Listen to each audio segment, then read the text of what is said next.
하나님께서 사복음을 통해서 예수님의 행적을 태어나심부터 주시고 부활하시고 승천하시는 거기까지 하나님이 기록해 주신 것은 예수님이 우리의 구원자이심을, 또 그분이 우리를 구원해 주시기 위해서 그분의 사셨던 대속의 삶을 우리한테 가르치시기 위함이죠. 그러나 또 다른 측면에서 보면 우리는 예수님도 말씀하셨고 또 성령께서 역사하신 게 뭐냐면 네가 나를 따라오느라, 주님이 그렇게 말씀하심으로 인해서 우리가 다 예수님의 제자로서 또 하나님의 자녀로서의 살아가는 삶의 어떤 모습, 인생을 살아야 될 어떤 모습들을 예수님을 통해서 보여주시고 우리도 그렇게 살 인생이기 때문에 그분이 먼저 그 발자취를 남기고 우리는 그 발자취를 또 따라가야 되는 존재이기 때문에 우리한테 모델로 보여주시고 그 인생의 폼을 주셨기 때문에 우리는 예수님의 생애를 가만히 들여다보면 우리가 예수님 따라 살면 반드시 예수님 같은 상황은 똑같지 않아도 예수님이 겪었던 그 내용에 있어서는 우리도 겪을 수 있음을 우리는 알아야 된다는 것입니다. 그래서 성령님이 우리 안에서 또 우리 삶에서 역사하시는 건 결국 뭐냐면 예수님과 동일한 어떤 내면과 동일한 삶을 살게 하시는 것이 성령님이 이 땅에 오시고 우리한테 역사하신 이유가 되는 것입니다. 그렇기 때문에 우리가 그분과 함께 우리가 살아가는 삶이 맞춰질 때에 그게 성공적인 삶이고 그게 하나님이 기뻐하시는 삶이 되는 줄을 믿습니다. 할렐루야. 기도를 너무 오래 했나? 왜 이렇게 지쳐가지고 이렇게 도대체 아침부터 에어컨 틀고 한번 할까요? 아니요. 자, 그렇기 때문에 우리가 예수님의 생애가 최고의 이 땅에 사는 사람의 인생의 최고의 삶을 보여주시고 또 하나님 아버지는 우리에게 성령을 보내시면서 우리도 그런 삶을 살도록 성령을 또 이끌어 가신다는 것입니다.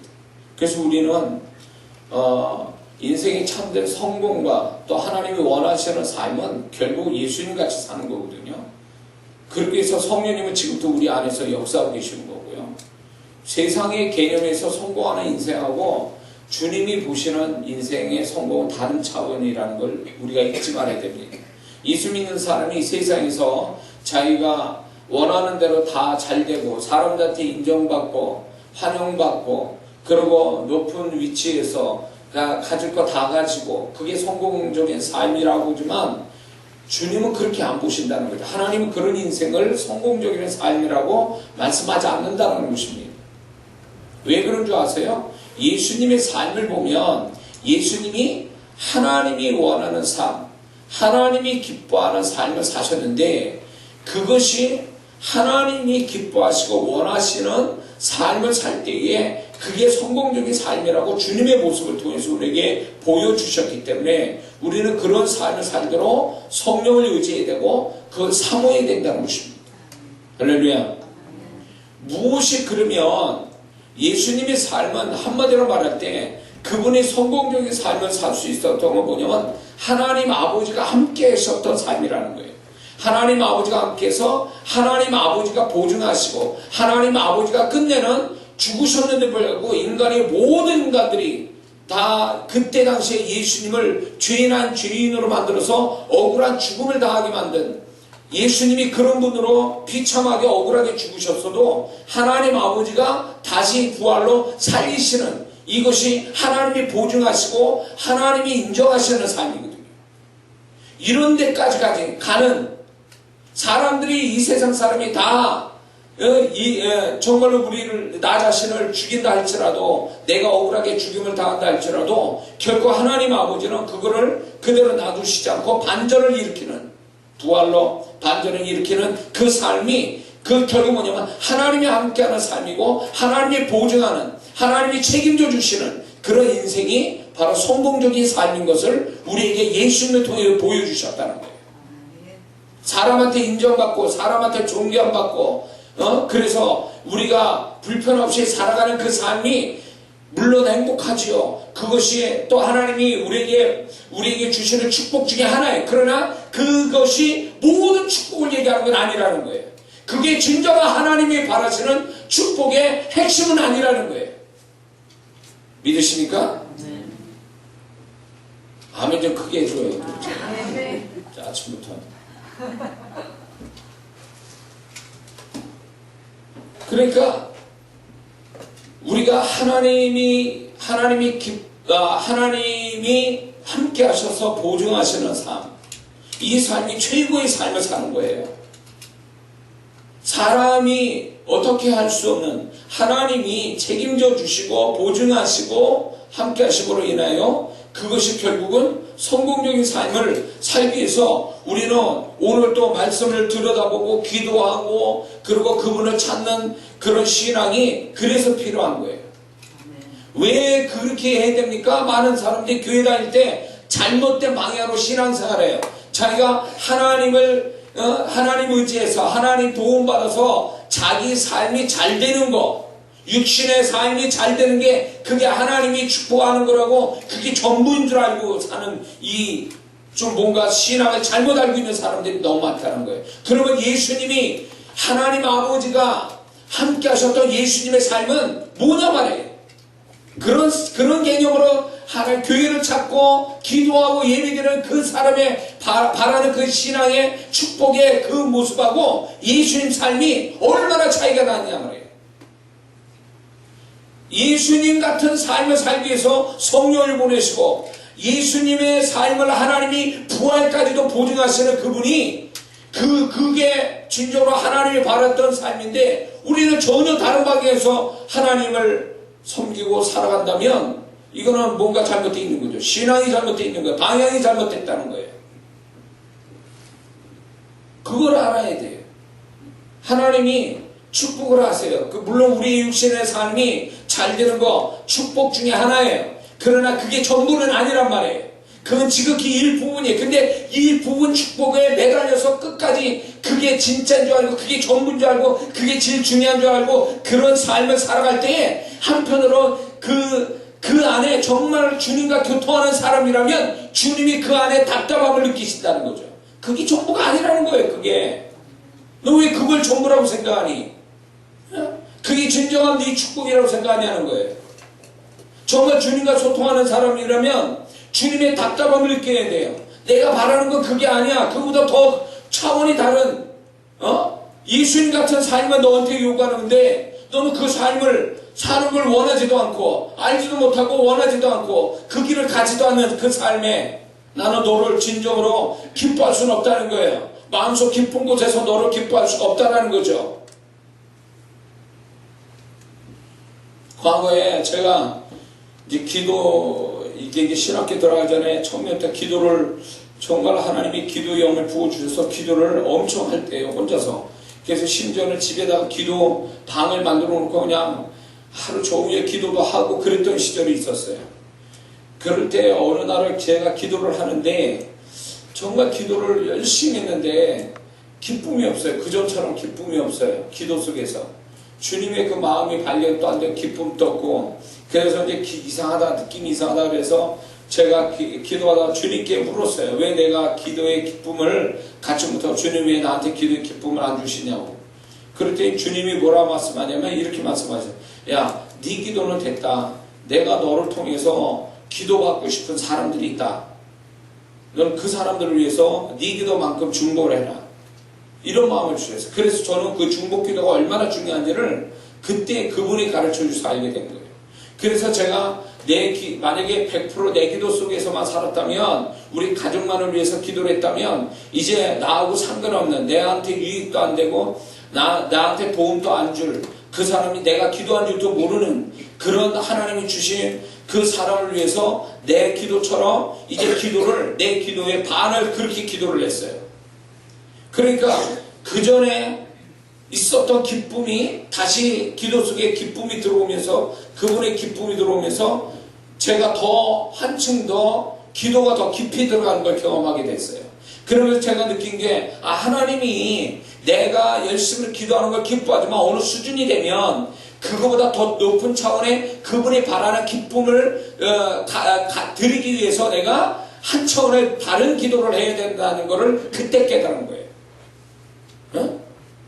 우리가 정말로 기도뿐만 아니에요. 우리가 정말로 하나님이 내가 어렵고 힘들 때 나를 축복하셔서 내가 잘 먹고 잘 살고 평안해지는 거 하나님 볼 때 기뻐하세요. 하나님의 자녀가, 어느 부모가 자녀가 망하고 울면서 고통받는 걸 좋아하는 부모가 어디 있겠어요. 그 자녀가 정말로 잘 되어서 기뻐하고 행복하는 거 하나님도 기뻐해요. 그러나 그 차원에서 머물게 된다면 또 다른 하나님의 고통과 답답함이 그 안에 있다는 걸 알아야 돼요. 그게 전부가 아니라는 거예요. 그 이상의 차원의 하나님의 기쁨, 하나님이 원하는 것들이 있는데 그걸 한 단계 밟아가서 그분이 완벽한, 그분의 완전한 기쁨을 갖도록 우리가 그 차원으로 나아가는 것이 신앙의 발전이란 말이죠. 믿습니까? 그래서 자신의 삶에, 자신의 육신의 삶만을 정말로 축복받기를 원해서 살아가는 사람들이 정말로 그런 삶을 사는 걸 목적으로 살 때 정말 그 사람이 하나님과 진정으로 그분의 마음을 헤아리고 그분과 마음이 소통되는 사람이라면 어느 시점에 가서 주님이 나는 더 높은 차원의 어떤 걸 원한다는 걸 자꾸 제시할 거라는 거죠. 그걸 알아야 된다는 거예요. 더 높은 차원에. 결국 가보면 그게 예수님이 아버지 앞에, 이 땅에 살았던, 아버지 앞에 행했던, 그렇게 살았던 그 삶의 모양을 갖기를 원하시는 거예요. 그게 어느 수준이 되면, 그 어느 정도 수준이 되면 자꾸 푸시를 한다는 거예요. 네 여기서 머물려는 거 내가 더 높은 차원으로 원하는 데까지 가라고 자꾸 우리의 영혼을 이렇게 자꾸 푸시하면 민단 말이에요. 그쪽으로 가라고. 그런데 그런 걸 눈치채서 이거보다 더 높은 차원을 하나님 원하구나. 그래서 그걸 묻고 그런 삶을 살려고 몸부림칠 때 성령님은 또 도우시면서 그 성령님의 도움으로 또 새로운 차원으로 나아가는 거죠. 새끼만 먹고 사는 건 똑같아요. 그런데 그 사람의 삶의 방향이 달라요. 차원이 다른 삶을 사는 거죠. 예수님도 새끼만 먹고 사셨잖아요. 그러나 새끼만 그분도 잡수시고 그분이 움직였지만 차원이 다른 삶이었잖아요. 그 당시의 사람들하고. 그게 하나님이 바랬던 모습인 거죠. 하나님 아버지가 바랬던 모습. 그래서 결국 하나님이 함께 하심으로 말미암아 그 함께 하심이 죽음에도 함께 하시고 부활로도 함께 하시고 이 반전, 사람이 어떻게 할 수 없는, 하나님이야 하실 수 있는, 하나님만이 보증해 주시는, 하나님만이 역사하실 수밖에 없는 거기까지 가는 사람, 그 하나님이 우리에게 그걸 바라시는 거예요. 내가 너를 거기까지 가고 싶다는 거예요. 너를 데리고 거기까지 한다는 거예요. 세상이 이길 수 없는 자, 예수님같이 그분은 우리의 구원자로서 십자가에 저주받아 죽으셨지만 그 하나님 아버지의 다시 살리신 것 같이 우리가 세상을 살아갈 때 온갖 어려움을 당하면서 살아가지만 그래도 하나님의 함께 하심으로 말미암아 그 모든 것이 하나님의 함께 하심으로 위로도 받고 그 속에서 소망도 갖고 그런 가운데 세상과 환경이 나를 뒤엎고 나를 무너뜨린다 할지라도 나를 죽인다 할지라도 나는 죽지 않고 하나님 때문에 그분이 함께 하시기 때문에 다시 살아나고 실패하는 것 같아도 승리하고 없는 것 같아도 있고 안 되는 것 같아도 되고 잘못된 데서 제대로 되는 이 역사가 바로 하나님의 함께 하시는 삶에서 나타나는 거거든요. 이것이 하나님이 바랬던 우리의 삶이에요. 모든 걸 다 잃어버려도 그 하나님이 나를 인정해주고 나를 보증함으로 인해서 그 하나님과 끝까지 모든 걸 같이 가는 이 삶이 하나님이 우리한테 바라는 거고 성령이 우리 안에서 역사하신 이유예요.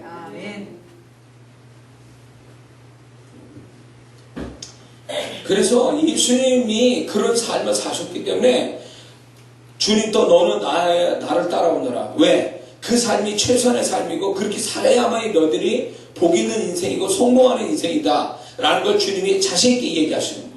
성령님은 그래서 예수님 안에서 역사하셨던 성령님, 하나님 아버지가 함께 하시고 하나님 아버지가 정말 보증하는 삶, 그런 삶을 이루신 성령님이 결국 우리 안에도 동일하게 지금 또 역사해 가고 있는 거예요. 얼마나 그 성령님이 이끄는 대로 우리가 따라가는 순종하는 삶을 사는지 아니면 그 성령의 이끄심에 부딪히며 저항하면서 반항하고 반대로 가든 그건 내 선택의 문제예요. 보세요. 예수님뿐만 아니라 예수님의 생애를 살았던 사람들, 특히 바울도 마찬가지고요. 보면은 그 바울의 생애도 보면은 결국 예수님의 모습을 드러내고 있어요. 예수님의 모습을 드러내고 있다고요. 예수님 빼고 예수님의 제자로서의 가장 예수님 같은 삶을 산 자를 뽑으라면 바로 바울이에요. 바울을 얘기해 주세요. 바울 서신이 왜 그렇게 많이 기록해 놨을까요? 복음서 빼놓고 바울 서신이 왜 50%일까요? 신약에. 그거는 바울의 삶이, 바울이 말했던 것들이 주님이 말씀하고 바울의 삶이 주님이 말했던, 하나님 아버지가 말했던 삶을 살고 있었기 때문에 그래요. 그 안에 성령님, 예수님 안에 계셨던 성령님이 바울 안에도 역사할 때 바울이 그 성령의 이끄심 받아 살았기 때문에 예수님의 생애를 살고 있는 거예요. 네? 이해가 되십니까? 네. 그렇기 때문에 우리가 주님처럼 살아가는 삶을 살아야 되는데, 주님 같은 삶은 딱 주님의 생애를 보면 삶의 포인트를 잡는다면 딱 세 가지예요. 이 세 가지에 의해서 예수님은 하나님이 함께 하시고 하나님의 보증하는 삶을 사셨다고 얘기해요. 그러면 우리도 예수님의 삶의 포인트 세 가지의 포인트를 가지고 우리가 인생을 살아간다면 분명 우리도 예수님의 생애를 살 수 있는 존재가 또 삶이 될 줄 믿습니다. 그럼 그게 뭘까요? 첫 번째, 예수님의 생애를 가만히 보면 그 예수님은 하나님 아버지가 기뻐하신 일만 하셨다라고 고백하고 있습니다. 자, 요한복음 8장 몇 장이에요? 29절. 하나님 아버지가 함께 하실 수 있었던 것은 그 예수님이 항상 그가 기뻐하신 일을 행하여서 혼자 두지 않으셨다. 자, 하나님이 함께 하신다라는 이 단어도 우리는 잘 기억해야 됩니다. 이게 요셉이 함께 하셨다라는 말이 그냥 단순히 함께 하셨다는 게 아니라 그 삶을 책임지고 그를 축복하시는 능력과 축복이 하나님으로 나타났다, 그런 뜻이에요. 하나님이 함께 했다는 얘기는요. 그러나 오늘날 하나님이 함께 하셨다라고 말을 하는데, 많은 사람들이 하나님이 또 약속대로 우리는 하나님이 함께 하신 사람인데 함께 하신 증거들이 없어요. 하나님이 함께 하신 축복도 없어요. 왜 그럴까요? 이게 그냥 형식적인, 어떻게 보면 하나님이 함께 구약대로 축복과 능력으로 행하시는 하나님으로 나타나기에는 너무 우리 스스로가 하나님을 거리감 두거나 하나님을 제한을 두거나 하나님하고 다른 방향으로 가고 있기 때문에 구약적 하나님이 함께 하신 축복이 안 나타나는 거예요. 그리고 우린 착각하는 거죠. 하나님이 함께 하신다고. 근데 뭐 함께 하신 증거도 갖지를 못하는데 무슨 하나님이 함께 하신 증거도 없는데 무슨 하나님이 함께 한다는 말을 해. 물론 그분의 말씀이 있으니까 그걸 믿어서 그렇게 하는 얘기인 줄 몰라도 진짜 하나님이 함께 하신 증거를 대라, 그 얘기예요. 자기 삶에 하나님이 어떻게 하시는지 함께 하시는 증거를 대보란 말이에요. 그거 얘기할 사람 얼마나 돼요? 없어. 왜 하나님이 함께 한다고 약속이면 그분이 함께 하는데 왜 실제로 크리스찬들은, 많은 그리스도인들은 왜 하나님이 함께 하신 증거를 왜 찾지를 못합니까? 이거는 분명히 알아야 될 게 이거예요. 하나님이 함께 하시는 방향으로 가 있는 게 아니라 다른 데로 가 있는 거지. 예를 들면 이런 거예요. 하나님이, 예수 믿는 사람이 술집에 가 있어. 거기서 함께 하십니까? 이런 식이에요. 노골토로 얘기하면. 하나님은 이쪽 방향으로 가기로 하는데 자기는 저쪽 방향으로 가 있어. 그러니 그 방향에서 무슨 하나님이 함께 하신 증거가 어디 있냐고요, 거기에. 하나님과 같은 방향으로 갈 때 거기에 하나님이 함께 하신 증거가 있지. 하나님과 전혀 다른 방향으로 가 있어. 지 고집대로 가고, 자기 계획대로 가고, 자기 생각대로 가고, 상황 따라 가고, 자기 기분대로 가고, 그런 삶 속에 무슨 거기에 하나님이 함께 하신 증거가 어디 있어요 거기에. 착각이지. 스스로 착각하는 거예요. 그럴 거라는 거지. 그냥 막연하게 그럴 겁니다. 스스로 그럴 겁니다. 그럴 거야 라는 것만 생각하지 실제로 그러냐면 안 그런 거예요. 왜? 다른 방향으로 가 있는데 무슨 하나님이 함께 하고 있어요. 예를 들어서 하나님은 산으로 가고 있는데 지는 바다로 가고 있고, 그러면 거기에 무슨 하나님이 함께 있냐고. 다른 방향으로 가는데, 아니 하나님이 뒤쫓아가서 그 사람이 있는데 같이 가야 되는 거요?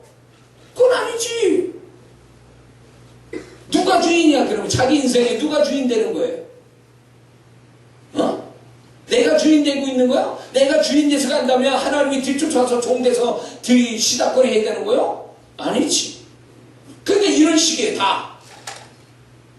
그러니까 그 하나님이 가는 방향으로 가지 않는다는 거예요. 그러니까 문제가 되는 거예요. 그러면 또 이런 게 있어요. 다른 방향이 아니고 하나님이 함께 하시는 방향으로 같이 가고 있어요. 근데 왜 하나님이 함께 하신 증거가 없을까요? 두 번째 문제는 관심이 없어서 그래요. 관심이 없어요.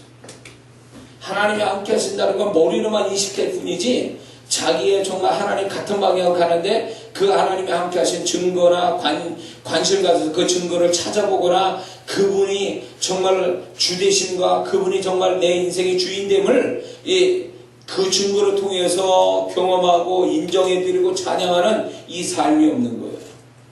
관심이 없어요. 왜? 오로지 자기한테만 관심이 있으니까. 어쩌다가 주님과 같은 방향으로 가긴 가는데 주님이 관심이 아니에요. 내가 뭘 했느냐, 내가 어떻게 해야 될 거냐에 그게 관심일 뿐이에요. 관심이 없는 거예요. 무관심. 그러니까 뭐 하냐면 주님은 나를 혼자 두지 않으셔요. 그분은 자기가 혼자 아닌 것을 알고 계신 거예요. 뭐 때문에? 그가 함께 하신 걸 알고 있기 때문에. 뭘로? 그분이 기뻐하신 일을 행함으로 인하여. 자기가 혼자가 아닌 걸 알고 있어요. 근데 많은 그리스도인들이 자기 혼자 살면서 혼자라는 생각을 안 갖고 있어요. 주님과 전혀 다른 방향으로 가면서 나는 홀로 산다라는 느낌을 안 받고 착각 속에 있는 거지. 같이 산다라고. 그러나 같이 사는 게 아니고 혼자 살고 있는 거예요. 혼자 사는 크리스찬들이 얼마나 만족하세요? 집 나온 그 가출 청소년처럼 혼자 살고 있어. 혼자 있어. 혼자.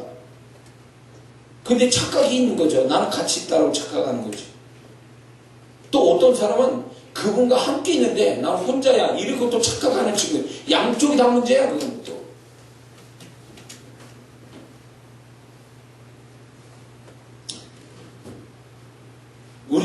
우리의 인생에, 자, 예수님은요, 나와 함께 하셨다. 나를 홀로 두지 않으셨다. 그분은 항상 그분과 함께 계심을, 아버지와 함께 계심을 항상 찾고 계셨던 거예요. 그러니까 이런 고백을 하시죠. 만약에 예수님이 당신에게만 집중하고 살았다면 이런 고백이 나올 수가 없어요. 그분이 아버지와 함께 계심을 항상 의식하고 항상 그 증거를 찾았기 때문에, 그걸 알고 계시기 때문에 이 말씀을 하신 거예요. 나를 혼자 두지 않으셨다. 그건 뭐야? 같이 있음을 나는 증거를 갖고 있었다. 그럴 뜻 아니에요. 그러면 우리가 정말 이런 신앙이냐 말이에요. 내가 일이 잘 되냐 안 되냐, 뭐 유익되냐 손해보냐 이런 거에 치우쳐 사는 거지, 정말 거기에 하나님이 함께 하시냐, 하나님이 어떻게 돕고 계시냐, 이런 것들에 대해서 관심이 없는 거예요. 이게 정말 모든 것이 이게 중요한 부분인데 이거는 생각 안 해요. 내 생각이 중요한 거고 내가 벌어지는 일의 결과를 생각하는 거지, 그 상황 속에 그분이 어떻게 함께 하시는지에 대한 그게 중요하다라고 생각은 안 한다, 그 얘기예요. 이게 불신앙이에요. 이게 불신앙. 같이 계심에도 안 계신 것처럼, 없는데도 같이 계신 줄 알고 있는 이 착각 속에 살아가는 거예요. 오늘날 많은 그리스도인들이 착각 속에 살아갑니다. 그럴 것이다라는 가정하에서 살아가고 있어요. 실제로 그런 거 경험도 못하면서 그럴 것이다라는 것 속에서 살아가고 있는 거예요. 왜 증거를 갖지 못하냐고. 왜 그 증거가 없을까요? 사람들이 당신은 어떻게 하나님과 함께 하십니까? 라고 할 때 그분이 나와 함께 하신 증거는 이거예요 라고 이렇게 왜 얘기를 못해요? 못하는 거지. 안 하는 게 아니라 못하는 거야. 왜? 자기가 그런 증거가 없이 살아왔으니까. 세월이 가면 갈수록, 어제도 말씀드렸지만 세월이 가면 갈수록 그분을 더욱더 경험해서 그분이 함께 하신 증거들이 풍성하고, 더 나아가서는 그분이 얼마나 세밀하게 나에게 함께 하신지를 그 세밀한 데까지도 발견해가는 그 신앙이 진짜 신앙인데, 그거를 모른다 그 얘기예요. 소경이고 규모거리고. 그게 무슨 신앙이야 그게? 그분을 잃어버리고 살고 그분을 의식하지도 않고 증거도 없는데 무슨 그게 신앙이냐. 그와 같이 사는데. 착하면 나아요?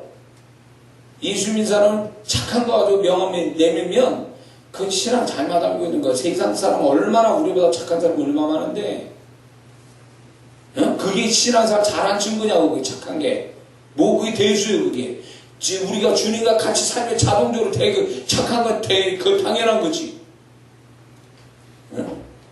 착해도 어느 한계로 내가 저기 성인 문제가 될 수 있냐고. 우리는 중요한 건 착함의 문제라 그분을 의지하고 그분과 함께 사는 증거 속에 우리가 살고 있느냐가 중요한 거지, 내 착함이 중요한 거냐고, 내가 성실하게 율법대로 행하는 그 신앙이 중요한 거냐고. 그러려면 다른 종교는 얼마나 더 열심히 하냐고. 하나님은 자기 교주 앞에. 뭔 차이일까요? 무슨 차이? 무슨 차이예요?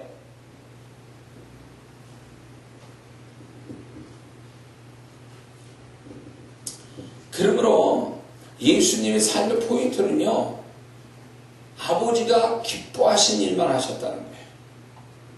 이게 중요한 문제예요. 보통 사람들은 다 자기 기뻐하는 일을 하며 살아가요. 물론 초신자 때 신앙은 자기가 기뻐하는 일을 하면서 하나님 그렇게 살아가요. 그래서 자기 중심적인 신앙생활하다 신앙이 성숙하면 하나님 중심으로 바뀝니다. 그게 정상이에요. 그래서 나만 생각했다가 어린애처럼, 시우리처럼 어릴 때 자기만 생각해. 엄마가 자기만 봐주고 자기만 기쁘게 해주기를 바라지만 자라면 언젠가는 부모를 기쁘게 하는, 자기는 그렇지 않아도 부모를 기쁘게 하려고 하는 어떤 생각의 전환이 오는 게 성숙함이잖아요. 그처럼 신앙도 마찬가지예요. 어느 시점만 되면 그분이 기뻐하는 것이 무엇인지를 헤아려 가는 것. 그래서 그분이 기뻐하는 것을 내가 기꺼이 희생하며 고통받아도 손해봐도 그 일을 하는 것이 성숙한 신앙이잖아요. 예수님이 그런 거예요. 그분이 기뻐하시기 때문에 십자가 지고 그 순간의 죽으심이, 그때의 죽으심이 그 하나님 아버지가 기뻐하는 것이기 때문에 그분은 기꺼이 십자가 올라 죽으신 거예요.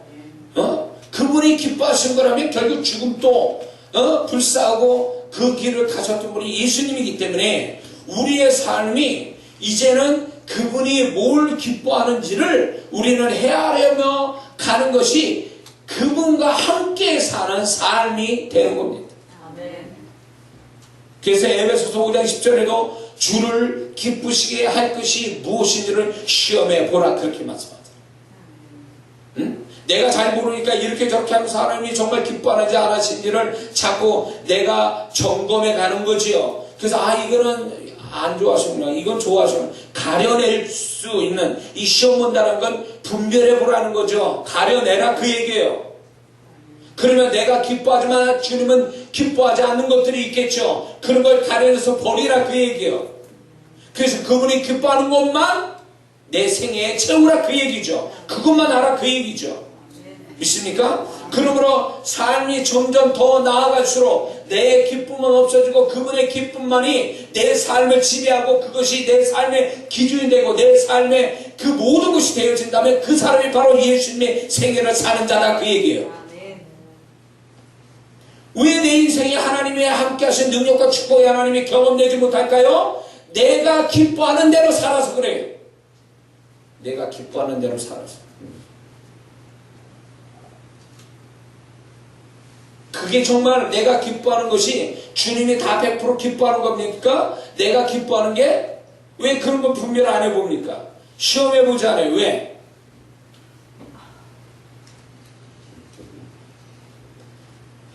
신앙이 성숙되어 갈수록, 성장되어 갈수록 뭐가 오냐면요, 자꾸 이 쪼개는, 소위 말하면 쪼개는 어떤 시점이 와요. 자꾸 뭔가 분별해서 가려내는 작업들이 때마다 와요. 대나무 마디처럼.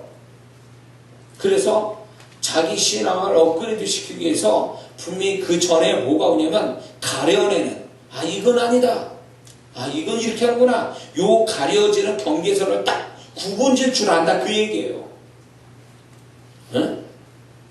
꼭 뭐 하냐면 맹지를, 땅에 쓸모없는 땅을 갈아엎어가지고 딱 구획정리 딱 하듯이 딱 구분이 되게 만든다. 그게 신앙생활 잘하는 거예요. 신앙생활. 근데 신앙생활 이 뭡니까, 세월이 가도 잘 못하는 사람의 특징이 뭐냐면 이게 구분이 없어.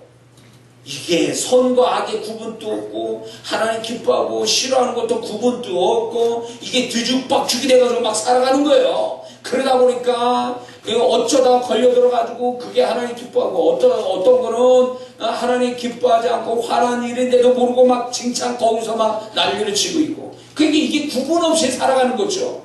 정신 나간 사람처럼. 지가 그거 하는 것이 다른 사람한테 어떻게 비춰진지 모르고 막 지 기분에 난리를 치는 거죠. 그래서 그런 사람을 뭐라 그러니까 속된 말로 또라이라고 그러잖아요. 지 혼자 자기 기분에 취해가지고 막 난리 치는 사람이요. 근데 신앙에도 이런 사람이 있다는 거예요. 하나님을 시켜서 하나님 앞에서 하나님이 볼 때 넌 정상이다, 넌 조금 약간 또라이 기질 있다, 너는 어떻게 그게 네 제정신 아니냐고? 왜 그 짓을 하고 있니? 너 왜 그러니? 이게 하나님의 입장에 서서 다 그게 보여야 되는데, 나는 뭐가 뭔지 모르는 거야. 이게 뭐가 뭔지를. 구분이 없어. 구분이 안 돼. 자기가 구분시켜놓고 산 적이 없으니까. 응?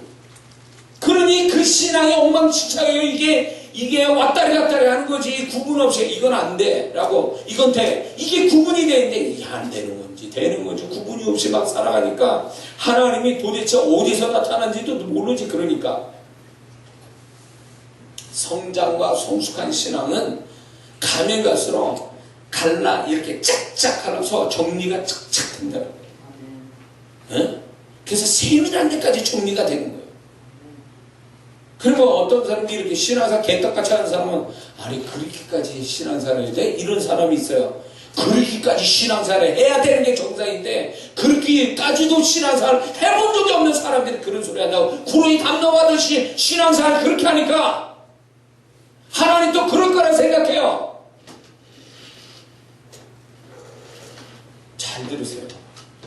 모세가 실컷 이스라엘 백성, 그 목이 고든 백성을 인도해놓고 마지막에 화딱지 나가지고 이렇게 믿음 없이 방망이질을 지팡이 이렇게 반석을 두 번에 친 것이 가나안 땅 못 들어갔어요. 사울이 왕 돼가지고 반쪽 순종한 거에 대해서 하나님 후회하시고 제꼈잖아요. 뭘 얘기할까요? 그만한 신앙과 성장이 되는 사람한테는 주님이 엄격하게 더 높은 차원의 수준의 그분의 요구하심이 있다라는 얘기죠. 그걸 알아채야 된다. 근데 구분 없이 살아. 신앙이 10년, 20년 가도 이게 도대체 이게 뭔지를 모르는 거죠.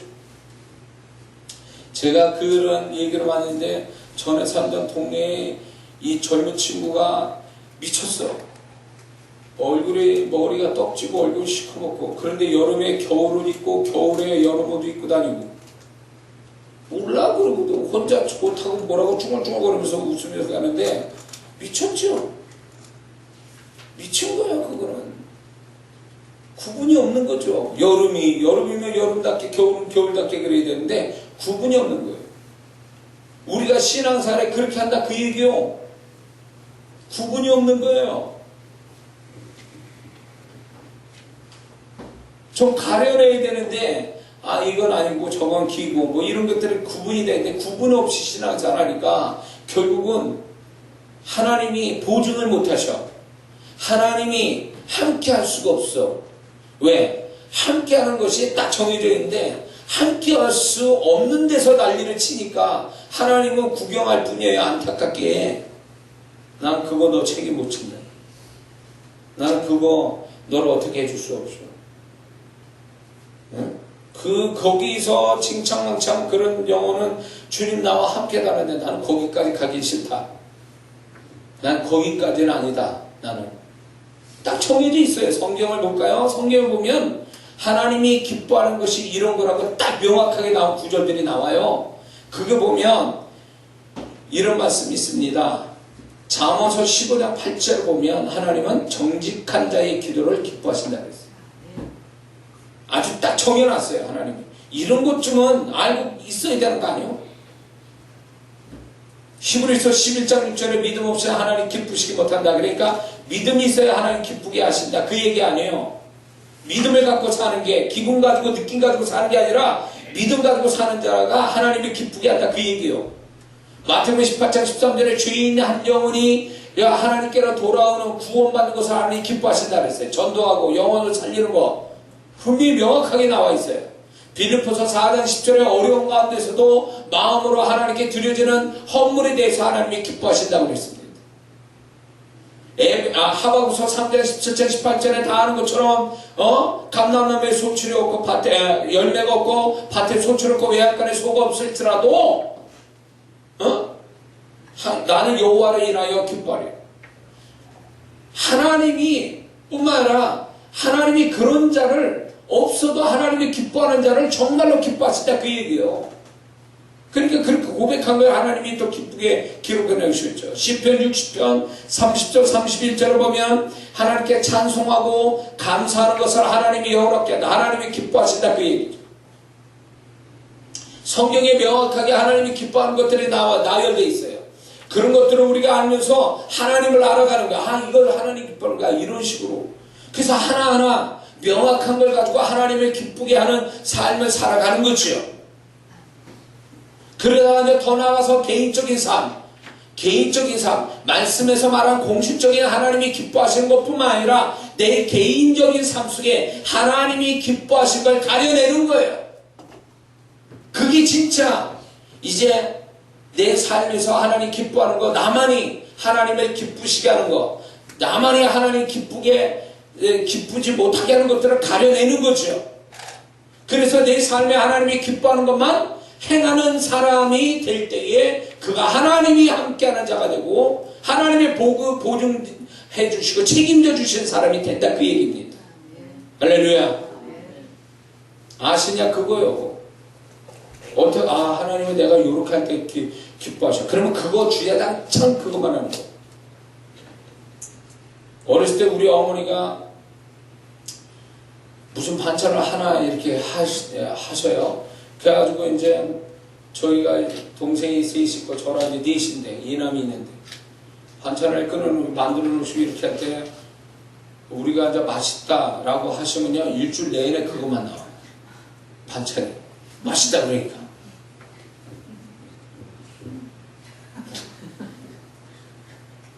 아주 그냥 아주 맛 없을 때까지 이제 만들어 놓으세요.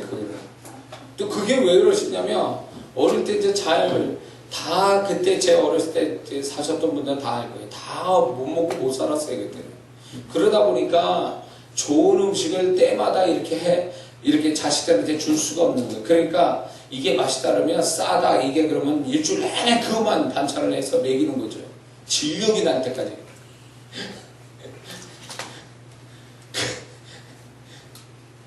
근데 신앙은 이래야 돼요. 우리 어머니처럼 하나님 기뻐한다. 그것만 하는 거 아니야. 주야장창이야. 그것만 하는 거지. 하나님 기뻐하신다니까. 그분은 안 질리시니까 내가 기뻐한 일을 주야장창 그것만 해도 안 질리시니까 그것만 해는 거야 그냥. 그래서 제 나름대로 이 제 삶에 하나님 기뻐하시는 어떤 그런 것들이 있어요. 그럼 그거는 항상 해요. 제가 항상. 내가 힘들어도 내가 어떤 상황이든 간에 주님은 전에 나한테 사인 주셔서 이게 너무 기뻐하신다고. 그러면 그냥 그것만 하는 거야. 그냥 때 되면 그것만 해. 그것만 해. 근데 그러면 주님은 질리지 않으셔서 항상 그분의 기쁨이, 내가 그 일을 행할 때 내 안에 그분의 기쁨이 있는 거예요. 천국 같은 기쁨이 내 안에서 발견이 돼요. 그래서 가려가는 거예요. 내 삶에 살아가면서 요거는 기분이 별로 안 좋아하시고 요거는 기뻐하시고, 그러면 요거 안 좋으신 건 딱 제껴놓고 요것만 그냥 가지고 사는 거죠. 요것만. 그래서 주님이 기뻐하시는 삶을 사는 사람들을 가만히 보면요, 단순해요. 삶이 단순해요. 단순명쾌. 왜 그런 줄 아세요? 가려지니까 삶이, 이거 하나님이 안 좋아하는 거야. 그러니까 가려내. 그래서 이거는 제껴놔. 이거는 없애버려. 자기 삶 속에서. 그리고 하나님 기뻐하는 것만 남아서 그것만 반복해서 살아가니까 단순해질 수밖에 없어요. 삶 자체가 단순해. 응? 그래서 다른 사람을 볼 때 저 사람은 어떻게 매 똑같은 일만 똑같은 모습으로 저렇게 단순하게 살까라는데 그게 잘 모르는 소리예요. 그게 하나님 기뻐하니까 그렇게 사는 것뿐이야 그냥. 근데 다른 사람 볼 때 지겨워 보이고 심심해 보이고 굉장히 심플하게 사니까 사람이 좀 약간 모자란 듯 사는 것 같지만 안 그래요. 그 삶이 진짜 잘 사는 사람이에요. 왜? 하나님이 기뻐하는 그 삶의 패턴을 자기가 나름대로 딱 정해놓고 살기 때문에 모르지 그 내용에 대해서. 그렇게 살고 있기 때문에 다른 외부에서 볼 때는 오해할 수 있어요. 그러나 진짜 하나님 기뻐하게 사는 사람은요, 그렇게 살아갈 수밖에 없어. 하나님은 그렇게 우리에게 복잡한 삶을 주신 적이 없거든요. 응? 아니 왜 하나님 기뻐하신 일을 해도 정말 바쁘게 사는데 뭐 이렇게 자기 일까지 막 하느냐고 정신없냐 그 얘기지. 응? 자, 무슨 이야기인지 이해가 되십니까? 네. 로마서 12장 2절에도 보면 하나님이 선하시고 기뻐하시고 온전한 뜻이 무엇인지를 분별하라 그랬어요. 하나님이 선하시고 기뻐하시는 게 뭔가를 분별해야 된다는 거예요. 계속 그걸 강조하고 있죠. 바울은 이런 얘기를 했습니다. 갈라디아서 1장 10절에 이제 내가 사람들에게 좋게 하려 하나님께 좋게 하려 사람들에게 기쁨을 구하려 내가 지금까지 사람의 기쁨을 구하였다면 그리스도의 종이 아니니라. 바울은 하나님의 기쁨을 구하는 자였다라는 거죠. 자기는 그렇게 강조하고 있습니다. 그래서 바울이 하나님이 기뻐한 일을 행하였기 때문에 하나님이 항상 바울과 함께 하셨어요. 그는 정말 죽을 고비 그렇게 넘겨도 하나님이 그를 살리시고 그를 책임지시고 보호하시고 축복하셨던 것은 하나님이 기뻐하시는 것에 목숨 걸고 살았기 때문에 그런 거예요. 응? 하나님이 기뻐하시기 때문에 세상 명예 국위 다 버리고 그리고 선교사로 가다가 죽어버린 선교사들 얼마나 많습니까? 하나님이 기뻐하시니까 다 버리고 그것만 하다가 인생, 우리가 볼 때는 그 인생이 허무하고 어떻게 저렇게 인생을 값없이 저렇게 살다 갈 수 있을까? 우리는 그렇게 생각하지만 그 사람은 최고의 삶을 산 거예요. 하나님 기뻐하는 일을 하다가 죽었으니까. 예수 믿는 사람이 하나님 기뻐하는 일을 하다 죽을 사람도 있겠지만은 하나님이 그렇게 싫어하고 그렇게 하나님이 정말 기뻐할 수 없는 것에 매달려 살다가 죽는 크리스찬들이 한둘이겠습니까? 주일날 움직이지 말라. 주일에 하나님 앞에 드려야 하는데 주일날 장사하고 주일날 놀러 다니고 주일날 뭔 짓 하고 뭐 이렇게 함으로 인해서 망하는 자, 그래서 죽은 사람들이면 그 죽음도 정말 하나님 부끄럽게 만드는 거죠. 장관이 뭐 하냐고. 장관의 장로가 되면 뭐 하냐고. 하나님 하나님 기뻐할 수 없는 일을 해가지고 세상에 조롱거리 돼가지고 하나님 모독시키는 사람 같으면 그 사람이 그 위치에서 그렇게 있는데 그게 축복이냐고요. 하나님께 징계받을 일이지. 그래 안 그래요? 하나님 기뻐하는 일을 예수님은 그가 기뻐하는 일만 행했다는 거예요. 다른 건 안 하고. 자, 그래서 우리가 이제 이 아침에 말씀드리면서 한 가지 결심이 될 건 그거예요. 또 우리가 분별해야 될 게 내 삶에 정말 하나님 기뻐하는 거와 기뻐하지 않는 걸 내가 알고 있느냐 이게. 가려내자 그 얘기지. 나라는 존재로부터 시작해서 내 삶의 모든 내가 삶을 이끌어가는 모든 삶 속에 하나님 기뻐하는 것, 기뻐하지 않는 걸 구별을 딱 해가지고 그걸 정리해 놓으라는 거죠. 그래야만이 하나님이 더 선명하게 함께 하신 증거들이 더 잘 나올 거라는 거죠. 왜 나는 하나님이 함께 하는데 나는 하나님이 나를 책임져 주시고 축복하시는 하나님, 함께 하신 나는 왜 안 나타납니까? 구분이 없이 살아서 그래요.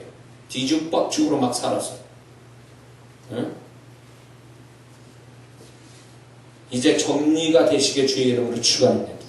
그래서 하나님이 기뻐하신 일만 남겨두고 거기에 매진하는 여러분과 제가 되될 줄 믿습니다. 두 번째는요, 예수님은 아버지가 시키신 일만 하셨다는 겁니다. 요한복음 17장 4절에 아버지께서 내게 하라고 주신 일만 내가 이루어 아버지를 이 세상에 이렇게 했다는 거예요. 아버지가 시키신 일만 하셨다는 거예요. 그래서 예수님은 요한복음 5장 30절에도 이런 말씀하시는 거예요. 나는 아무것도 스스로 할 수 없노라. 무슨 얘기가요? 이 예수님은 뭐 정말 아무것도 못하는 무능력자이기 때문에 그렇게 했어요? 아니요. 아버지가 시키신 일만 하니까 당신이 스스로 할 게 없다 그 얘기예요. 스스로 할 수도 없고 그런 고백인데 우리가 진정으로 예수님 같은 삶, 그래서 하나님이 보증하시고 마지막 순간까지 책임져 주시는 그런 하나님만 만나려면 그분이 시키신 일만 하라는 거예요. 그분이 시킨 일을 우리에게 내 삶에서 시키신 일만 하는 게 내 왜 시키지도 않는 일에 가서 고생하고 힘쓰고 애쓰고 그러냐 말이에요. 많은 한국 사람은요, 일을 많이 하면 성공한 사람, 능력 있는 사람, 이렇게 인식이 돼 있어요. 아니요. 그거는 멍청하게 사는 겁니다. 멍청하게 사는 거예요. 왜? 그렇게 하다가 일 중독자 되고 일하다가 죽어가는 거예요. 그래서 탈진이 되는 거예요. 탈진이 돼서 사람이 이상하게 돼버리는 거죠. 응? 그래서 한국 사람은요, 좀 반 정도는 일을 줄이고 사는 것이 지혜로운 인생이 될 겁니다. 저도 목회를 하면서 나름대로 부지런히 살았는데도 과거에 남는 게 없고 결과도 없어. 왜 그런가 했더니 하나님이 저에게 말씀하기를 네 멋대로 살았다는 거예요. 그분이 시키신 일만 하는 게 아니라 내가 원했던 일, 내가 기뻐하는 일, 내가 해야만 하는, 나 자신이 해야만 하는 일들에 매달려 살았어요. 그러다 보니까 문제는 뭐냐면 그분이 시키신 일이 뭔지도 모르고 시키신 일은 다 못하는 거예요 또. 그게 이것도 뒤죽박죽이 된 거야. 주님이 시키신 일은 안 하고 내가 원했던 일만 드릴까 하고 있고, 주님이 시키신 일은 관심 없고 내가 하고 싶은 일에만 관심이 있고, 이런 식으로 살다 보니까 인생이 막 이게 구분이 없이 이렇게 살다 보니까 그분이 보증하는 일이 없어. 그분이 시키신 일을 해야만이 그분이 보증하고 축복하고 책임지시는데 그런 일은 전혀 최선을 다하지 않는다라는 거예요. 제가 목사로서 성도분들 교회 생활할 때 보면 이 사람 여기서 최선을 다해야 되는데 엉뚱한 데서 딴짓하고 있네요. 엉뚱한 데서 자기 좋아라 하고 사람들이 좋아하니까 그게 좀 더 나으니까 거기에 매달려 사는 거예요. 내가 볼 때는 아니거든. 지 만족이지 자기 만족이지.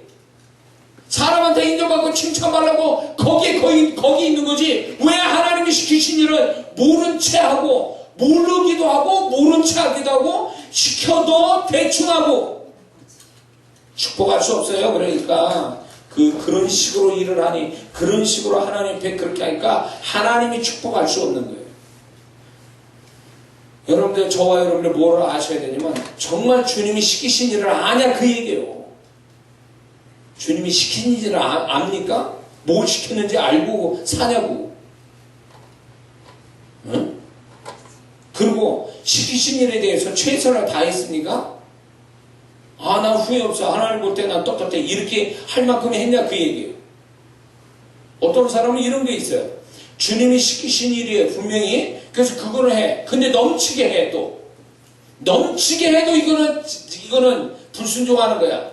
모자르게 해도 불순종이고 넘치게 해도 불순종이에요. 한국 사람은 넘치게 하면 잘한 줄 아는데 넘치게 하는 게 잘하는 게 아니라니까 시키신 일만 하고 계셔야 돼. 시키신 일만. 예수님은 시키신 일만 하셨다 그 얘기예요. 다른 건 안 해요. 그래서 예수님의 생애를 보면 이해가 안 되는 이해가 안 되는 행적이 나와. 그 왜 그런지 아세요? 아버지가 시키신 일만 하니까 이해가 안 되는 거 인간적으로 볼 때.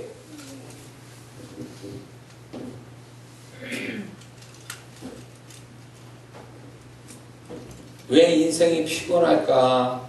가만히 생각했어요. 전에 보니까 그게 구별이 안 될 때, 내일과 주님의 일을 구별 없이 살 때 열심히만 살면 되는 걸로 알고 살았던 그 시절에 보니까 왜 나는 피곤하고 해도 결과는 없을까 했더니 이게 구분이 안 되는 게 주님의 일과 내 일이 구분이 안 되는 거예요. 그래가지고 제가 그걸 잊지 못해. 2002년 그때 주님이 이 말씀을 주신 다음에 제 삶을 다 내려놨어요. 처음부터 다시 시작하죠.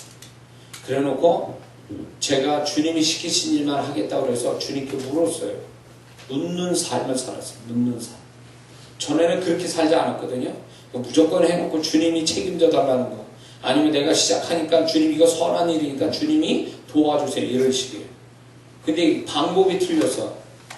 가만 보니까 내가 상당히 하나님 앞에 건방진 사람이었더라고요. 예. 그래서 이제 그렇게 안 하고 다 내려놔. 다. 지금부터 다시 시작하겠습니다. 그러고 저 또 성격이 또 그런 면이 있어요. 또 할 때 시작할 때 확실히 하지만 또 안 할 때 딱 깨끗하게 깔끔하게 단순화시키는 그게 있어요. 그래서 제가 이건 좀 빗나가는 얘기지만 제가 삶에 문제가 어려움이 생기잖아요. 그러면 뭐를 하냐면 생각을 단순화시켜요. 복잡한 걸 단순화시켜요. 그래야 내가 살 것 같아요. 그리고 단순화시킨 가운데 하나님의 뜻을 모르면 정확하게 나와요. 왜 하나님 뜻이 구별이 왜 모르는 줄 아세요? 복잡한 가운데 하나님 뜻을 찾으니까 하나님 뜻이 잘 보이지 않는 거예요. 잘 모르겠는 거예요. 단순화시켜야지 그걸 가지고 A냐 B냐 이렇게 놓고 얘기를 해야지. 그래야 하나님이 A다 이렇게 분명히 얘기해 줄 거 아니에요. 근데 A, B, C, D, F 뭐 쫙 이렇게 나열해놓고 어디를 해달라는 거죠. 어떻게. 그러니까 자기도 모르는 건 자기고 하나님이 지적해줘도 이거야 하라면 몰라. 왜? 워낙 복잡하게 쫙 늘어나 있어서.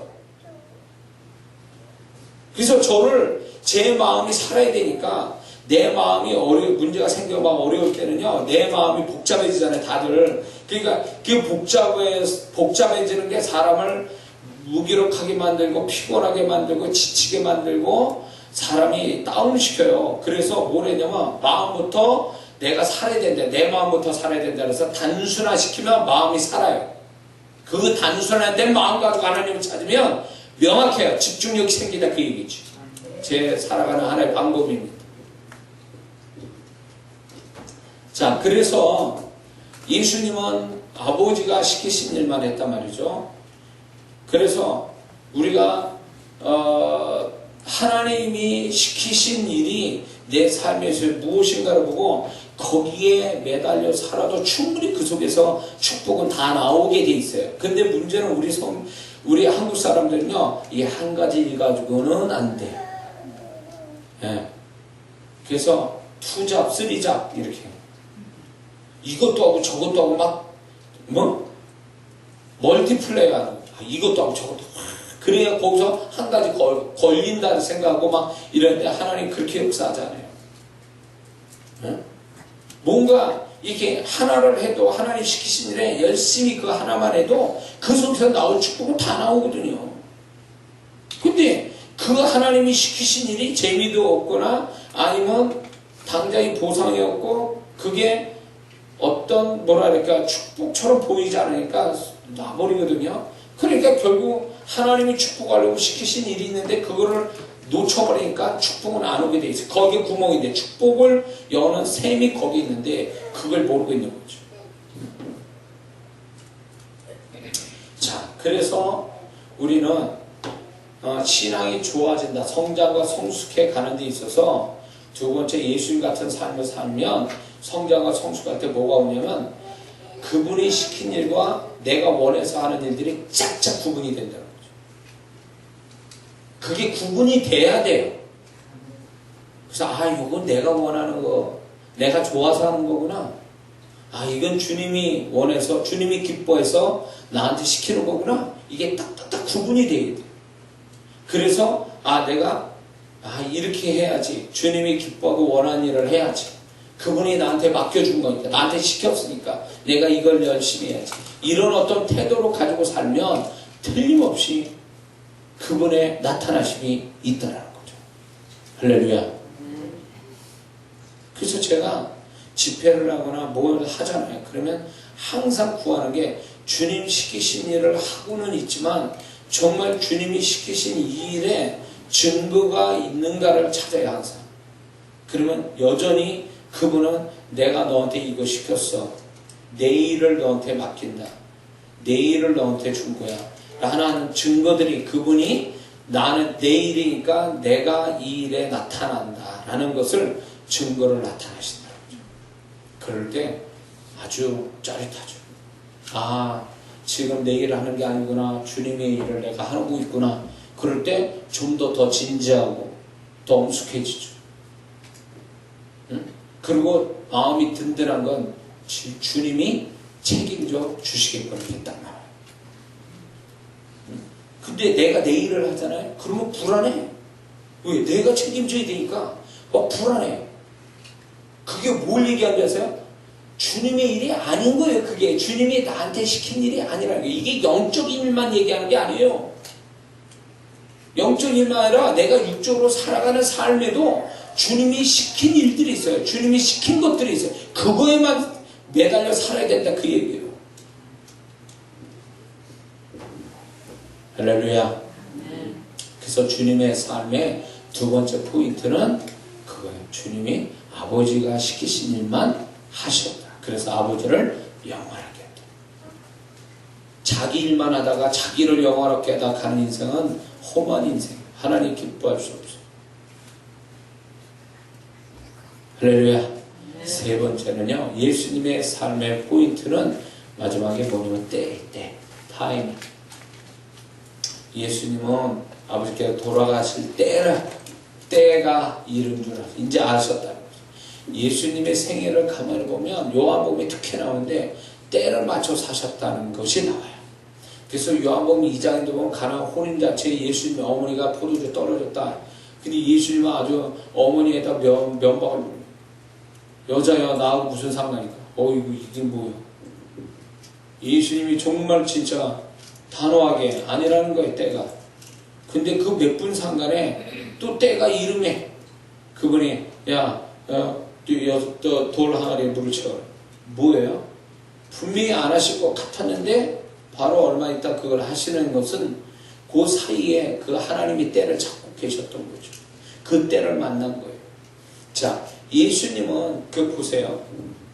겟세마네 동산에서 내 뜻대로 마옵시고 아버지 뜻대로 하기를 원하나이다. 이게 무슨 얘기예요? 예수님이 예수님 뜻을 최초로 나타내셨어요. 아버님 앞에. 아버지 앞에 그분의 뜻을 나타내셨다. 그 뜻 속에 뭐냐면 예수님이 어떤 때의 문제도 있었을 거라고 보는 겁니다. 이 때냐 이거죠. 저 때가 아니고 예수님은 저 때를 가지고 있었는지도 모르는 거예요. 그 뜻 속에. 근데 아버지는 이때다라고 하시니까 이제 아버지 뜻 앞에 순종하시는 예수님 모습 보거든요. 그러므로 예수님은 철저하게 아버지의 때를 맞춰 하나님 아버지가 주신 때에 맞춰 사셨다는 것이 예수님의 생애 세 번째 포인트예요. 그러므로 우리가 살아갈 때에 때라는 게 딱 타이밍이 세 가지 타이밍이 있어요. 하나님의 타이밍, 육신의 타이밍, 마귀의 타이밍 세 가지가 있어요. 죽는 사람, 망하는 사람은요 꼭 마귀의 때를 맞춰요. 마귀가 정해놓은 타이밍이 딱 걸려들어요. 희한해요. 그래서 이 어쩌다가 사고로 죽는 사람 내지는 뭐 이렇게 스스로 목숨을 끊는 사람 보면 딱 그 거기까지 오기까지 행적을 감아보면 타이밍에 맞춰놓은 사람처럼 그렇게 가고 있는 게 보이죠. 그처럼 하나님의 때도요, 하나님의 때에 맞추기 위해서 하나님은 그 사람이 하나님 때를 맞춰 살도록 그 사람을 삶을 조정하며 이끌어 가시거든요. 그래서 그때에 하나님이 예비해 놓은 때, 가장 최적의 때, 그 때를 그 사람이 맞춰 살도록 성령이 이끌어 가신다. 그 때를 맞춰 살 줄 아느냐의 문제예요. 세상이 말하는 때, 육신이 원하는 때에 산다면, 또 마귀가 원하는 때에 산다면 그 사람은 반드시 실패한 인생은 맡아놓은 당상이에요. 제가 예수님이 이 세 가지 포인트에 제가 다 빗나갔던 사람이에요. 그걸 모르고 살았던 거죠. 그래서 저는 무슨 생각이냐면 내가 바보가 아니고 나 나름대로 지혜롭고 난 누구보다 열심히 사는 사람이기 때문에 난 잘 될 거라고 생각하는 이게 잘못된 생각이에요. 근데 지금 또 예수님 사람이 이런 사람이 허다해. 착하고 열심히 내고 머리만 있으면 잘 산다. 그거는 잘못된 생각이에요. 그게 깨진 게 2002년이에요. 제 삶에. 그러고 나서 인생이 바뀌는 거예요. 제가. 근데 오늘날에도 그래서 제가 강조하는 게 뭐냐면 열심히 산다고 잘 사는 게 아니라는 거예요. 예수님 사람 열심만 가지고 잘 사는 게 아니에요. 자기 머리가 있다고 잘 사는 게 아니라는 거예요. 예수님처럼 살아야 되는데 예수님 이게 제 삶의 중요한 제 삶의 기둥과 같은 거예요. 제 삶의 기둥과 같은 거. 이 마지막 그 하나님의 때를 맞춰 산다. 하나님의 그 때에 맞추면 이게 있습니다. 타이밍에 맞춰 하나님이 예비된 타이밍에 딱 맞춰 살면요. 내가 한 번 수고로 100배의 열매를 거둬요. 이삭과 같이. 안 됐던 일이 하나님 때에 맞춰질 때 확 되는 일이 벌어져요. 생각지 않는 기적들이 그 하나님의 때에 있어요. 그거를 하나님은 우리를 위해서 때를 맞춰서 해놓으셨는데 물리적 흘러가는 시간 속에 하나님의 때라는 게 딱 박혀있어요. 보석처럼. 그거를 맞춰가야 되는데 이걸 못 맞춰가니까 그 축복을 못 받고 가는 거예요. 저는 게임을 잘 모릅니다. 근데 슈퍼마리오인가 옛날 단순 게임에 닌텐도 게임에 보면 뭐 이렇게 길 가다가 점프해가지고 점수 따먹는 거 있잖아요. 그 타이밍이 있잖아요. 똑같아요. 우리 인생이 그래요. 하나님이 시간이 흘러가는 시간 속에 하나님이 우리를 축복하려고 숨겨놓은 보석 같은 때라는 게 있어요. 정의는 때. 그거를 맞추면 점프하는 거예요. 인생이 점프돼요. 그 어떤 걸 보면 게임 잘 모르지만 우리 아들과 놀고 이런 거 보면 점프를 해서 딱 점수를 먹으면 몸집이 커지는 거 있더라고. 게임이. 그 캐릭터가 몸집이 커지는 게 있어요. 점점 몸집이 커지는 거. 힘도 세지는 거. 그걸 점수 따므로 인해서.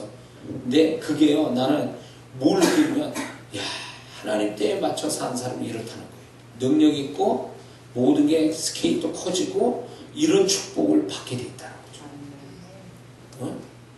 그래서 예수 믿는 사람이 세상이 알 수 없는 비밀인데 하나님이 함께 하신 축복이 그 안에 들어와 있기 때문에 거기에 맞춰 살면 세상이 알 수 없는 축복들을 경험하게 되는 거예요. 이게 놀라운 얘기예요. 그래서 세상 사람이 열심히 되고 지혜롭게 살아도 우리는 그거 못 쫓아갑니다. 어둠의 사람들이 빛의 자녀보다 더 지혜로워요. 그렇기 때문에 우리는 그 사람 못 쫓아가지만 우리는 그들보다 뛰어나시고 축복의 하나님이 계시기 때문에 그 하나님 때문에 우리가 그들보다 앞서가는 사람이 될 수 있는 거예요.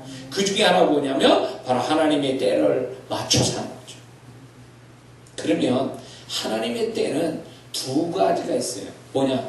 공식적인 하나님의 때가 있고 비공식적인 하나님의 때가 있어요. 자, 이게 공식적인 하나님의 때가 뭔지 아세요? 주일 지키는 거, 예배 드리고 기도하고 공식적으로 교회에서 정해놓은 하나님을 향한 영적 행위, 그 공식적으로 세우는 하나님의 때예요. 그럼 비공식적은 뭐냐? 이거는 그 외에 개인적으로 나타나는 그 개인만 가지고 있는, 개인만 아는 하나님의 때, 이게 비공식적이에요. 그래서 이게 있습니다. 공식적인 하나님의 때를 맞춰 살 줄 아는 사람이 개인적으로 하나님이 예배는 비공식적인 하나님의 때를 맞춰 살 수 있어요. 그런데 공식적인 하나님의 때도 못 맞춰 사는 사람이 개인적인 하나님의 때를 맞춰 살 것 같아요? 절대 그럴 수 없어요. 주일 빠지고 하나님이 시킨 일 안 하고 하나님이 원했던 때에 아무것도 안 하고 있는 사람이 어떻게 자기의 비공식적으로 자기 삶 속에 흐르고 있는 하나님의 때를 맞춰 살 수 있냐고요. 못해요. 네? 그래서 하나님은 성실한 자에게 복을 주신다 그래요. 성실한 자에게. 가만히 있어.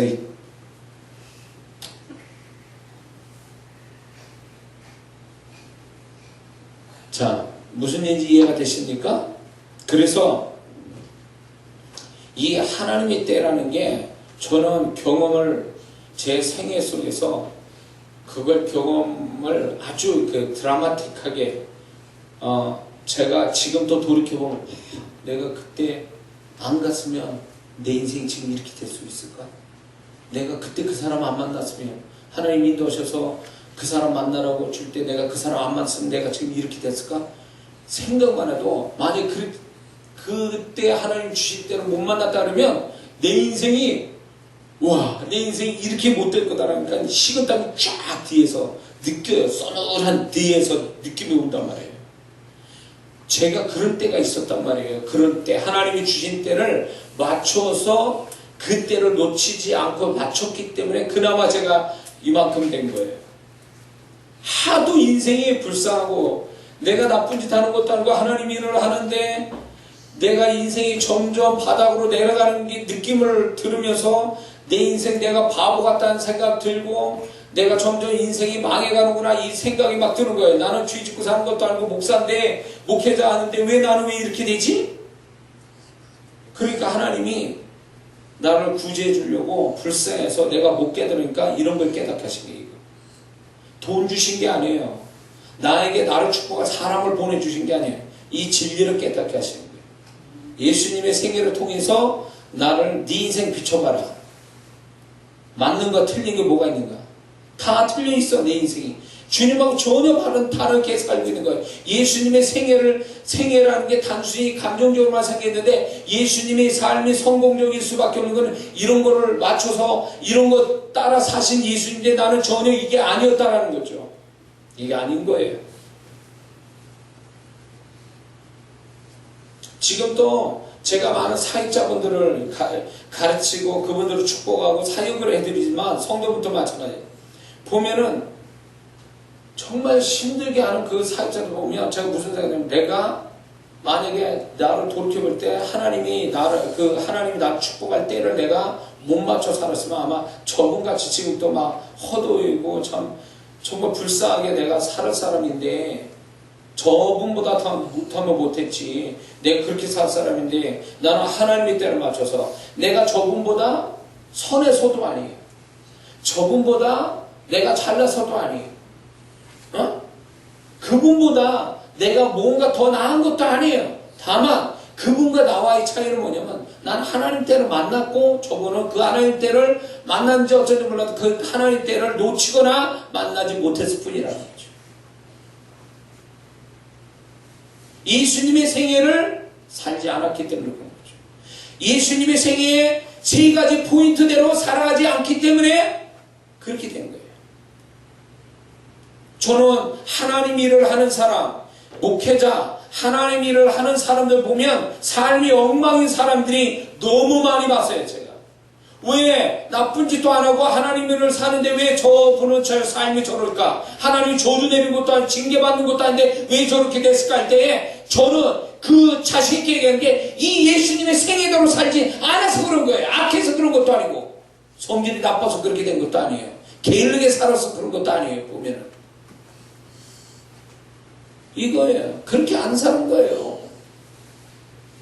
착하면 되는 줄 알아. 열심히면 되는 줄 알아. 아니요. 착해도 열심히 해도 인생 안 풀릴 수 있다는 거예요. 예수님 생에 맞춰 살지 않으면.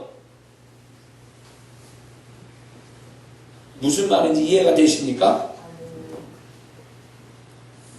몸부림쳐야 돼. 예수님 생애하고 같이 맞춰가는 내 삶의 원리가 예수님의 삶의 원리와 같아질 때에 내 인생이 물 흘러가듯이 흘러가는 거예요. 하나님의 축복 속에 그냥 흘러가는 거예요. 근데 가만히 있어도 하나님 생애에 맞춰 살면은 그 하나님의 축복의 흐름대로 그냥 가다 될 일이 되고 될 일은 되고 올 건 오고 이렇게 되는 삶인데 부드럽게 가는 인생, 자연스럽게 가는 인생이 꼭 뭐가 아니면 물을 거슬러 올라가는 거야. 힘들게. 응? 되지도 않으면서 힘들게 올라가는 거야, 막. 응? 그래서 피곤을 느끼고, 그렇게 하는데도 열매는 없고, 응? 뭔가 막 이렇게 맞바람 받아 가면서 걷는 것 같은, 뒷바람 맞으면서 자연스럽게 그냥 막 밀려서 가는 그게 아니라 맞바람 맞아가면서 걷는 것 같은, 인생이 그런 저항감을 갖는다면 이유는 이거예요. 예수님의 생애하고 안 맞는 거예요. 그래 안 그래요? 동의하십니까? 네. 믿으십니까? 네. 그래서 우리가 삶을 좀 더 착하게 살자, 좀 더 열심히 살자, 그거 아니에요. 그건 세상 사람들 그렇게 사는 거예요. 우리가 거기에다 포인트를 맞추면 잘못 잡은 거 방향을. 중요한 건 예수님 같은 삶을 살아야 돼요. 예수님 같은 삶의 원리를 가지고 살아가야 되는 거예요, 우리가. 그래야만이 하나님이 함께 해주시고, 하나님이 함께 한다는 얘기는 그분의 능력과 축복으로 그분이 책임져 주시고 보증하시고 이런 역사가 거기에 와야 돼요. 그분의 손길이 풍성해야 인생이 잘 되는 거예요. 그분의 손길이 풍성해야.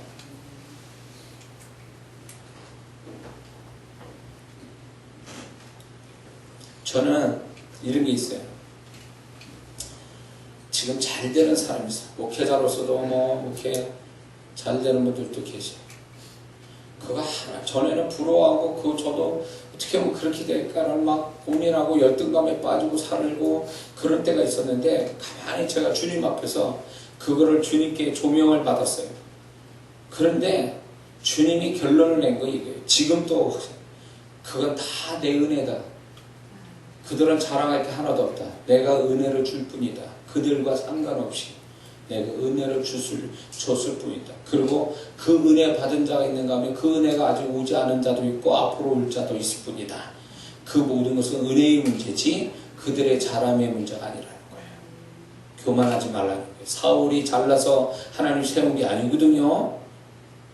그래서 뭔가 되어지고 이런 사람들이 위험한 게 뭐냐면, 그게 잘나서가 아니라 하나님의 은혜란 걸 철저히 깨닫고 자기를 겸손하게 안 만들면 그 자리가 오히려 하나님께 징계받는 자리가 될 수도 있어요. 그래서 하나님의 은혜라는 거와 함께 뭐가 있냐면, 저도 교회 성장을 시켜야 된다 그래가지고 많이 세미나 저도 이제 가면서 느껴진 게 뭐냐면, 말은 그냥 이렇게 기도가 뭘 어떻게 했다 그러는데 다 그런 건 아니에요. 그러나 한편으로 보면 이분이 은행을 잘 이용하고 있었구나. 대출 잘 받았구나. 땅을 볼 줄 아는구나. 저기 땅을 저거 사가지고 있으니까 거기가 완전히 아주 목 좋은 자리가 됐었구나. 저분은 저렇게 해서 이렇게 돌려막기를 해가지고 저렇게 해서 잘 됐구나. 저분은 인간적 재주가 많은 사람을 잘 이렇게 하는구나. 그게 만약에 인간의 재주가 그렇게 됐다면 나는 그런 재주는 없거든요. 근데 하나 그게 부럽지 않은 건 뭐냐면, 그렇게 된 걸 가지고 자랑하지 말라는 거죠. 나는 그런 재주가 없다 그래서 내가 망한 자가 되는 것도 아니고, 그런 걸로 하나님의 일이 진행되는 건 아니거든요. 또 하나님의 은혜일 뿐이고, 그렇게 인간적 재능 가지고 되는 것을, 그걸 되는 거 가지고 나 왜 내가 그런 재능이 없지? 왜 나는 은행을 자주 이용하지 못하고 은행을 어떻게 못할까? 한때는 그랬어요. 여러분들이 이해가 안 될 거예요. 하도 그냥 교회 성장 세미나 가니까 그런 얘기를 해가지고 나는 왜 그 머리가 안 될까? 이렇게 저분처럼 담대하지 못하고, 그분은 믿음이라고 그랬는데 은혜 그냥 빌려가지고 막 어떻게 그래가지고 뭐 잘됐다는 그런 얘기를 수치수 할 때마다 저건 아니다 싶은 거예요. 하나님의 방법도 아니라는 거지. 예? 잘 들으세요. 하나님의 방법이 아닌 것 가지고 잘된 사람 부러워하지 마세요. 인간적인 재능일 뿐이고 인간적인 방법을 잘 사용했을 뿐이지 그게 하나님의 방법은 아니거든. 그래서 제가 깨달은 게 하나님의 방법이 아닌 건 좋아할 것도 아니고 그냥 안타까울 뿐이에요. 하나님이 일을 하면서 하나님이 얼마나 그분의 일을 그분이 얼마나 잘 하실까, 그러면서 그분의 뒤를 따라가면서 그분의 도우심을 받으면서 가는 것이 아니라 모든 걸 자기 사업하듯이 자기 비즈니스 하는 거죠. 자기 사업하듯이 자기 일하듯이 그렇게 하면서 가는 그 모습이 그거는 영적인 일이 아니라는 거지. 자기 일뿐이에요. 하나님하고 상관없는 자기 일을 할 뿐이에요. 그건 기뻐할 수 없는 거죠. 하나님이 기뻐할 수 없는 거예요.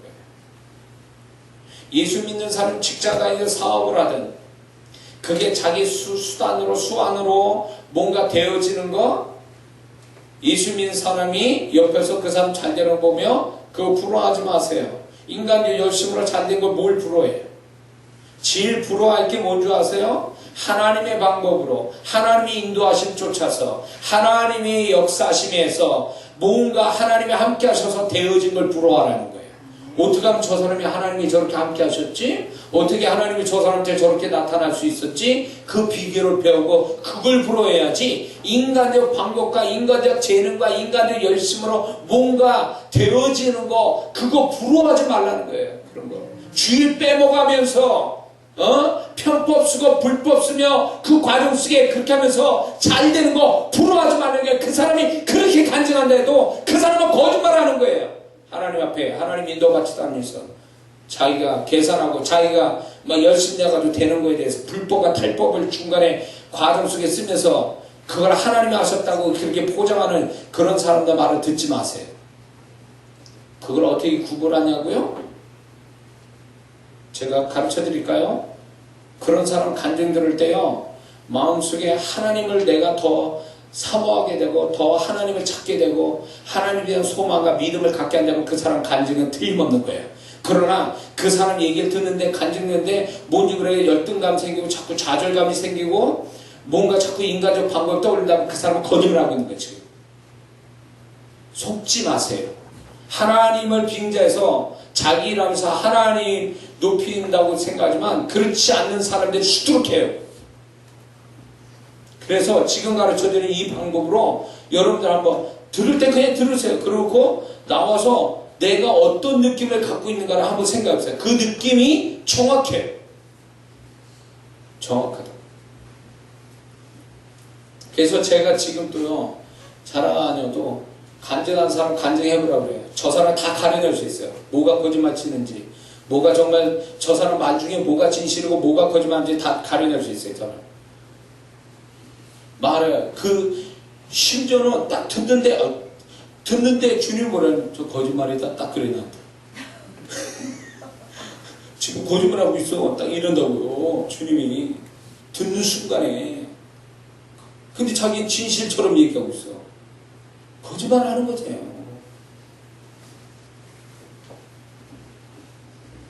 자, 얘기는 엇나갔지만, 자, 그러므로 우리가 주님과 얼마나 일치된 삶을 사느냐, 주님과 얼마나 이 세 가지 원리대로 살아가신 주님, 이 세 가지 포인트에 얼마나 우리가 가까이 가냐에 따라 우리는 주님 같은 대우, 주님 같은 은혜, 주님 같은 축복을 우리가 받게 될 줄 믿습니다.